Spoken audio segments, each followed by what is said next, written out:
뭐 겨우 한 20건 정도밖에 갑상선 수술을 안 했는데 사망률이 40%. 그 사람 구제에서 갑상선이 없어지면서 생긴 증상, 즉 갑상선 기능 저하 때문이라는 걸 알아차리게 돼요. 수술 전에 저렇게 커다란 걸 띄어내고 수술 후에 이제 사진을 찍은 건데 뭐가 좀 달라졌나요?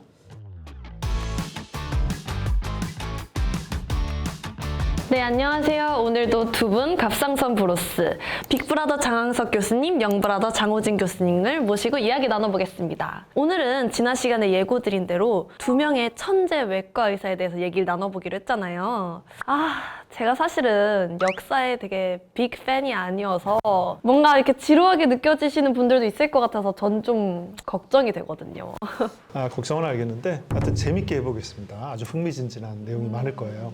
저도 MC 생각하고 같은데 뭐 장학생님 재밌게 하신다니까 기대해 봅시다. 뭐 기대도 좋아요. 자, 이제 먼저 관심을 이렇게 끌어올리기 위해서 제가 비디오 한 편을 보여드리려고 하는데요. 이 비디오는 1904년에 그 프랑스에서 촬영된 겁니다. 한번 보실까요? 갑상선 수술을 한 거예요. 그러니까 아까 장소가 어떤 호텔인데, 자, 이렇게 목을 붙들고 저 장갑도 안 꼈죠? 오 마이 갓. 수술복도 안 입고, 자, 저렇게 해서 이제 수술을 합니다. 어머. 그래서 저 목을 붙들고 있는 사람이 아마도 마취과 의사일 텐데 마취가 됐는지는 미지수예요, 지금. 근데 환자가 안 움직이는 걸 봐서는 그래도 뭐 에테르 같은 거나 이런 걸로 마취는 한 것 같고요. 끔찍하죠. 근데 정말 놀라운 거죠. 벤치 같은 저런 흉악한 기계로 자르고 있다는 거고, 옆에 피 닦는 사람 조수고요. 난 저기서 이제 외과에서 딱 놀란 게 실로 딱 한 번 묶어요. 그리고는 저걸 이렇게 뚝 떼어내는 거죠. 근데 저분 보면 피를 그렇게 많이 흘리지도 않아요. 대단히 놀라운 의사일 것 같습니다. 근데 이제 궁금증이 좀 생기죠. 저 환자 죽었을까요? 살았을까요?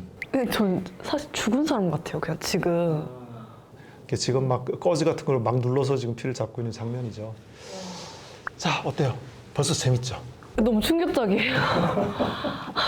재밌는 것보다 지금 약간 뭐지? 이 생각이 너무 들고 이게 근데 빨리 돌린 게 아니라면 되게 빨리 끝난 거잖아요. 지금 수술이. 굉장히 수술을 잘하는 의사인 겁니다.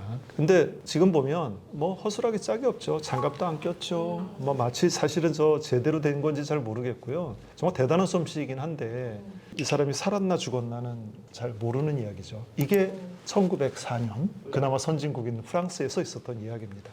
근데 더 놀라운 건 아까도 말씀드렸듯이 1904년이에요. 이 시점이 갑상선 수술이 거의 완성이 이루어졌던 후였다는 거죠. 그럼에도 이런 전파가 되지 않아서 대부분의 외과 의사들이 이런 무식한 수술을 하고 있었다는 겁니다. 요즘은 안 그런 거 확실하죠?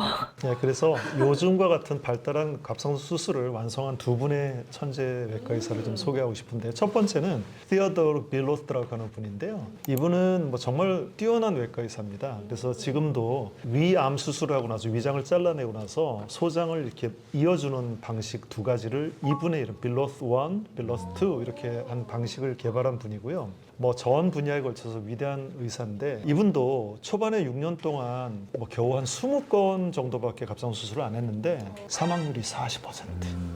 그리고 그나마 살은 사람도 성대마비가 30%에서 있었다. 그러니까 어마어마한 결과죠. 네, 그거 너무 심한데요? 그래서 이분이 초창기 이렇게 하고 나서는 너무 실망해서 그 이후에 한 10년 동안은 수술을 안 했다고 해요. 수술했는데 뭐 반 살고 반 죽는다 이런 거 뭐 드라마에서 뭐 확률 반반입니다. 근데 그런 수술은 합법적이지 않아요. 법적으로 그런 수술을 할 수 없어요. 그러니까 이건 뭐 거의 중단해야죠. 이런 경우라면. 그래서 이제 프랑스 의학회에서는 이제 갑상선 수술을 금지했던 시기와 거의 맞아 떨어질 거예요, 이게. 하지만 나중에는 이분이 갑상선 수술을 가장 많이 한 의사가 되었고 외과 발전에 크게 공헌을 하게 됩니다. 그래서 이들을 부르는 말이 따로 있는데 바로 빌로스 트리, 즉 빌로스 계보라고 그렇게 불려집니다. 이분은 갑상선 수술에 큰 공헌을 했어요. 좀 결정적인 공헌을 한 분은 아니고요. 그 다음에 지금 소개시켜드릴 티어도르 코커라고 하는 분인데요. 이 코커라고 하는 분은 평생 한 5,000예 정도의 갑상선 수술을 했다고 해요. 이분이 이제 시작하기 직전에는 아까 말한 빌로스가 한 것처럼 거의 수술하면 40%가 죽었는데 초창기에 이분은 그걸 12%대로 확 줄여요. 근데 12%도 엄청 많이 죽는 거죠. 네, 그래도 되게 확 준 느낌이어서 근데 나중에 이분이 완숙기에 접어들자 그 갑상선암 수술하고 0.2%의 사망률을 보입니다. 그러니까 어마어마한 발전을 시킨 건데요. 그러니까 이분은 이렇게 이제 갑상선 수술처럼 이제 우리가 결코 정복하지 못할 수술 자체를 개발한 공로로 노벨 의학상을 받아요. 근데 이제 수술 방법이나 치료 방법을 개발해서 노벨 의학상을 받은 전무후무한 최초의 사람입니다. 네. 정말 놀라운 발전이고 되게 멋있는 일인데 오늘 교수님께서 저희에게 약속했던 재미, fun 그건 도대체 어디 있는 거죠 지금? 아직 본론이 안 나와서 그런데 아까 비디오를 보고도 재미없다 그런 게 좀 곤란하긴 한데 자 어쨌든 이제 재밌는 일들은 이제 좀 더 있을 거예요. 그래서 제가 설명을 드리겠는데요. 시어도르 코커가 이렇게 활동을 하던 시기에 갑상선 수술은 안전하게 할 수는 있었어요. 근데 갑상선이 도대체 어떤 역할을 하는지를 잘 이해를 못 하고 있었어요. 이제 흉하게 이렇게 커진 게 있으니까 저걸 없애버려야지 이런 방식으로 수술을 한 건데 이게 당시 상황을 아주 잘 보여주는 건데요. 오른편에 있는 사람이 남자가 수술 전에 저렇게 커다란 걸 떼어내고 수술 후에 이제 사진을 찍은 건데 뭐가 좀 달라졌나요? 혹은 당연히 없어졌겠지만 더 늙었고 머리가 더 많이 빠졌다? 사실 아래는 약간 골룸같이 변했어요 사람이. 아주 관찰력이 좋은 거예요. 예리하게 보는데 이 사람은 이렇게 막 얼굴이 이렇게 푸석푸석하게 부었고요. 이게 꾸부정해졌어요. 정신 상태도 이상해졌다고 이야기를 해요. 정신 상태가요? 그 혹을 떼냈을 뿐인데? 근데 코커가 이제 말한 그대로를 옮기면 바보가 됐다고 표현해요. 사람이 이렇게 꼬부정하게 변하고 골룸처럼 변했다고 하는 방식이 맞는 게 사람이 이상하게 변한 거죠. 어떤 일이 있었기 때문에 그런 거죠? 자, 그 부분을 제가 이제 설명을 드리면 코커가 자신이 이제 수술한 사람들이 제대로 된 생활을 하지 못하고 이렇게 이상한 상태가 되는 걸 보고 굉장히 절망에 빠지게 됩니다. 도무지 원인을 모르겠는 거죠. 고민하고 있을 때 프랑스에서는 갑상선 수술을 하던 르베르탱이라는 의사가 코커의 그 환자에 대해 문의를 했다고 해요. 그는 갑상선 수술을 한 환자가 이상한 증세를 보이는 것에 대해 대가인 코커에게 의논을 한 것인데요. 두 사람은 그제서야 갑상선이 없어지면서 생긴 증상, 즉 갑상선 기능 저하 때문이라는 걸 알아차리게 돼요. 르베르탱은 이 상태를 크레티니즘이라고 이름을 붙였습니다. 이 일을 계기로 사람들은 갑상선이 기도를 보호하거나 윤활 작용 따위를 하는 것이 아니라 갑상선이 사람이 살아가는데 꼭 필요한 기능을 한다는 걸 깨닫게 되었던 거죠. 사실 코커는 갑상선 수술 기법을 개발한 공로에다가 이 갑상선이라는 것이 어떤 기능을 하느냐를 갖다 밝혀낸 공로로 노벨상을 받은 것입니다.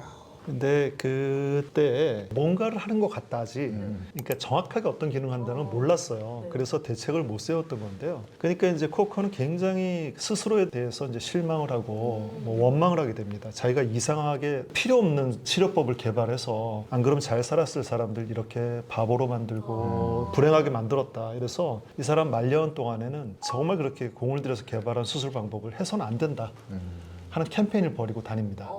절대로 하지 말아라 강요하고 다녀요. 뭔가 자기가 저지른 잘못을 이렇게 바로잡고 싶어가지고. 그렇죠. 그런데 좀 이상한 일들이 좀 있었어요. 그때는 뭐 모르는 거 투성이니까. 아까 봤던 시어도르 빌로스가 수술한 환자들에서는 이상하게 이런 증상이 별로 없었다는 거예요. 빌로스도 코커가 그 개발한 수술법을 도입해서 갑상 수술을 많이 하고 있었어요. 나중에는 코커보다도 훨씬 더 많은 수술을 했어요. 근데 이제 이런 증상이 별로 없었다는 거죠. 같은 방법을 했는데 한쪽은 그런 증상이 나타나고 한쪽은 증상이 나타나지 않았다는 건가요? 그래서 사람들이 정말 이상하게 생각한 거예요. 그래서 도대체 이렇게 왜 생겼을까? 이렇게 했는데 또 빌로스 쪽의 환자에서는 좀 이상한 현상이 또 나타나요. 사람들이 막 강직이 오는 거죠.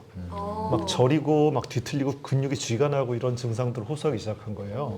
그건 어떤 증상이에요? 아예 다른 증상인데요? 갑상선 전절제술을 하고 나서 올 수 있는 부갑상선 기능 저하예요. 그게 칼슘이 낮아지면서 저리기도 하고 심하면 손이 뒤틀리고 쥐가 나듯이 마비가 오는 거죠.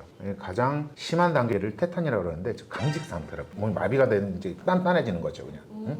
근데 같은 수술을 했는데 한쪽은 바보가 되는 그런 게 되고 한쪽이 경직이 오는 이렇게 다른 증상을 나타나는 이런 이유가 뭘까요? 당시 이제 사람들도 그 이유를 몰라서 굉장히 논쟁을 많이 했다고 해요. 그러다 이제 미국 외과의사인 할스테드가 그 이유를 밝혀냈는데 코커와 빌로스 모두에게서 연수를 받았기 때문에 두 사람의 수술을 모두 잘 알고 있겠죠. 100페이지 넘는 레퍼런스만 370개가 넘는 갑상선 수술의 역사라는 논문을 썼는데 그 내용에서 코크와 빌로스가 활약하던 시대의 변화를 요약했어요. 그가 밝혀낸 내용은 섬세하고 주의 깊은 성격의 코크는 갑상선 조직을 깔끔하게 드러내는 주변의 혈관이나 조직을 잘 보존해서 부갑상선 기능을 잘 보존하는 그런 수술을 했었고 하지만 갑상선 조직은 거의 남기지 않는 수술을 했다고 이렇게 기술을 했습니다. 평소에 담대하고 스케일이 좀 크면서 자신이 이제 수술 잘한다는 것을 굉장히 과시했던 빌로스는 순식간에 갑상선 조직을 확 드러내는 걸 좋아하고 아까 그 비디오처럼. 예, 주변에 이제 혈관이든 부갑상선이든 가리지 않고 다 드러내면서 그냥 일련적으로 갑상 조직을 조금씩 남겨둘 수밖에 없었다고 해요. 메티큘러스라고 그러는데 아주 섬세한 수술이 아니라 러프하다 그래야 되겠죠. 터프하고 러프. 러프하다고 하는 표현이 맞을 겁니다. 그래서 갑상 조직이 어느 정도 남아 있으니까 완전히 이렇게 바보가 되는 기능 저하까지는 오지 않았고 그 대신 부갑상선 기능이 아예 다 없어지니까 저칼슘 혈증에 의한 강직 증상이 많았다고 이렇게 기술을 했습니다. 사람 바이 사람 약간 이런 것처럼 외과 의사 이제 성격에 네, 따라서 이제 맞습니다. 수술 방법이 조금씩 달라졌기 때문에 그런 거였군요. 그러면 여기서 궁금한 점은 두 분은 이제 형제시니까 이제 어떤 타입의 외과 의사실까요? 저는 조금 코커 타입을 지향을 하고 있죠. 조금 약간 제가 좀 소심하긴 해서 좀 섬세한 부분을 좀 더 선호합니다. 당연히 러프할 줄 알았는데 갑자기 섬세하고 소심하다는 얘기가 나와버리니까 제가 좀 그렇죠. 수술에 있어서 굉장히 소심합니다. 그 약간 코커 스타일. 네. 그럼 장은석 쌤은 어떤 스타일이실까요? 뭐 꼭 생각해 본 적은 없는데요. 제가 처음에 우리 스승님에게 이제 수술을 배울 때 야단을 많이 들었어요. 그 뭐라 그렇게 야단을 치셨냐면 호랑이가 토끼 한 마리를 잡아도 최선을 다하는 법인데 넌 도대체 네가 수술 잘하는 놈인 걸 막 과시하려고 그러는지 수술한다. 그거 방금 빌로스 아닌가요? 예, 지금 생각하면 그런 뜻이었던 것 같은데 저는 딱 중간 정도라고 생각해요. 소심해야 될 때는 굉장히 소심하게 정밀하게 수술하려고 노력하고 이제 가슴도 확 열어야 되고 할 때는 과감하게 그런 결정을 해야 되니까 그런 수술을 하고 있다 이렇게 생각을 합니다. 근데 그 말인 즉슨 본인은 두 분의 장점만 쏙쏙 뺐다는 거 아닌가요? 나는 세심하지만 터프하고 아니, 그냥 할스테드라고 합시다. 그렇게 하면 되겠네. 네. 여기에 지금 코커와 할스테드 두 분이 와 계십니다. 수술을 하게 됐을 때 네. 어떤 일이 생기는지를 그 두 분 다 몰랐었던 거죠. 굉장히 이제 어려운 시기였으나 그 기술만은 정말 최상위급의 기술을 만들었다고 생각하는 거죠. 물론입니다. 그 당시에는 갑상선이 무슨 일을 하는지 몰랐고 당연히 갑상선 호르몬이라는 것도 몰랐겠죠. 치료라는 것은 애초에 꿈도 못 꿀 정도였고 그러니까 이렇게 훌륭한 수술법을 개발한 코커 스스로 자신을 원망하고 이것을 해서는 안 된다고 주장을 했었겠죠. 그래서 그때는 진짜 어쩔 수 없었을 텐데 이제 시간이 좀 지나면서 문제를 해결합니다. 양의 갑상선을 이렇게 갈아서 약을 만들어서 복용을 하면서 이 문제를 극복하기 시작을 했어요. 그게 바로 그 갑상선 호르몬제의 시초 같은 느낌인가요? 우리가 몸이 어디가 약할 때는 뭐 소의 그 부위를 먹으면 뭐 이런 식의 약간 그런 거였는데 그 이후에 우리 몸에서 생성되는 갑상 호르몬과 똑같은 걸 이제 합성해내기 시작해요. 그래서 성공해서 굉장히 쉽게 약을 먹을 수 있게 된 거죠. 지금도 양이나 돼지가 갑상선을 갈아서 약으로 쓰곤 있어요. 아직도요? 네. 흑염소 다려 먹고 약간 그런 느낌의 그런 건가요? 어떤 식으로 포장되어서 팔리냐면 천연 호르몬 이렇게 선전을 하기도 하더라고요. 근데 원래 앞에 천연이라는 말이 붙으면 사람들이 혹하는 게 있잖아요. 근데 이게 진짜 좀 도움이 되는 건가요? 아니면 사람들이 현혹당하는 걸까요? 근데 좀 약간 좀 그게 상술이라고 저는 생각을 해요. 뭐 다른 분들은 어떻게 생각할지 모르겠지만 의사들 중에서도 이렇게 이런 거 먹으면 좋겠지라고 주장하는 분도 있는데 환자가 복용하는 호르몬 제제는 우리 몸에 생성되는 호르몬과 완전히 동일한 성분인데 그런 분명한 사실을 말해줄 생각을 하지 않고 이상한 소리를 한다는 게 조금 맞지 않는 게 아닌가라는 생각이 드는 대목입니다. 자꾸 시중에 이런 제품들이 막 많이 쏟아져 나오면 저희는 솔직히 모르니까 속절없이 당할 수밖에 없잖아요. 근데 저희가 이 채널을 통해서 여러분들에게 더 정확한 지식을 더 많이 전달해드려야 천연, 뭐 올게닉 이런 거에 속지 않고 그렇죠. 좋은 약을 제대로 먹을 수 있을 것 같아요. 지금은 이제 우리가 갑상선에 대해서 이렇게 하고 있는데 뭐 이 채널이 나중에 발전해서 더 큰 영역으로 갈지 어떻게 알겠습니까? 그렇죠? 뭐 다른 암도 하고 이렇게 하면 저도 좋을 것 같아요. 네, 정말 좋은 아이디어인 것 같아요. 근데 마지막으로 한국의 갑상선 외과는 어떻게 발전해 온 걸까요? 실제로 한국의 그 갑상선 외과, 갑상선 학은 탑 클래스입니다. 세계 탑 클래스인데 원래 한국 의학은 미국의 영향을 강하게 받았죠. 근데 이제 원래 이제 외과의 계보를 따지면 일본의 영향을 받은 평양 의전, 서울 의전 계열이 있고요. 미국 영향을 좀 상대적으로 더 강하게 받은 뭐 세브란스 계열, 성모병원, 카톨릭 계열이 있죠. 근데 이제 갑상선 외과는 특히나 이제 연세대학이 과거로부터 굉장히 강한 주도권이라고 해야 될까요? 아마 좀 선구자적인 역할을 해왔던 거죠. 박정수 교수님께서 그 선구자 역할을 하신 건가요? 물론 그분이 하신 일은 어마어마한데 그 전 세대, 그 한 세대 전에도 벌써 연세대학이 주도를 했는데요. 제가 논문 하나를 준비했는데 갑상선 외과 관련해 최초의 논문입니다. 우리나라 1960년에 실린 내용인데 여기서는 이제 전국의 많은 병원에서 갑상선 수술했던 데이터를 다 모으고 그리고 이거에 이제 어떤 질환을 했느냐, 부작용은 뭐가 있고 어떻게 하느냐 이런 것들을 다 분석한 굉장히 뛰어난 논문인데요. 대부분 주도한 분들은 연세대학 교수들이었습니다. 이 그림이 참 재밌는데 목의 붕대를 감는 법이라든지 이런 것들도 나와 있고요. 이 아래 보이는 게 요새 말하는 그 피주머니라고 하는 것의 전신이에요. 그 내용들을 보면 1955년부터 59년까지 290개가 넘는 증례들을 모았고요. 강조한 거는 해부학을 잘 알고 있어야 된다. 그리고 갑상 생리를 이해를 해라. 또 갑상선 종양은 빨리 수술하는 게 중요하다.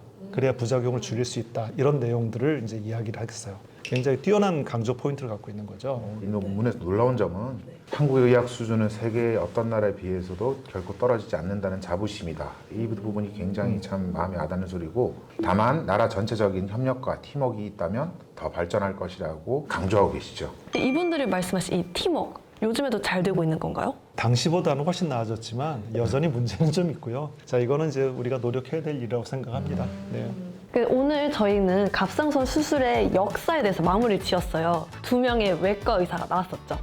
이제 다음 시간부터는 어떤 이야기를 하실 건지 한번 알려주세요. 자, 다음 시간은 현재 우리가 선택할 수 있는 다양한 수술 방법과 그 장단점에 대해서 이야기 한번 해보겠습니다. 갑상선 수술의 발전이 일어나면서 오늘날에는 되게 다양한 선택지가 있다고 들었어요. 빨리 알아보고 싶은데 다음 시간에도 더 정확한 정보 잘 부탁드립니다. 오늘도 두 분 고생 많으셨습니다. 네, 감사합니다. 네.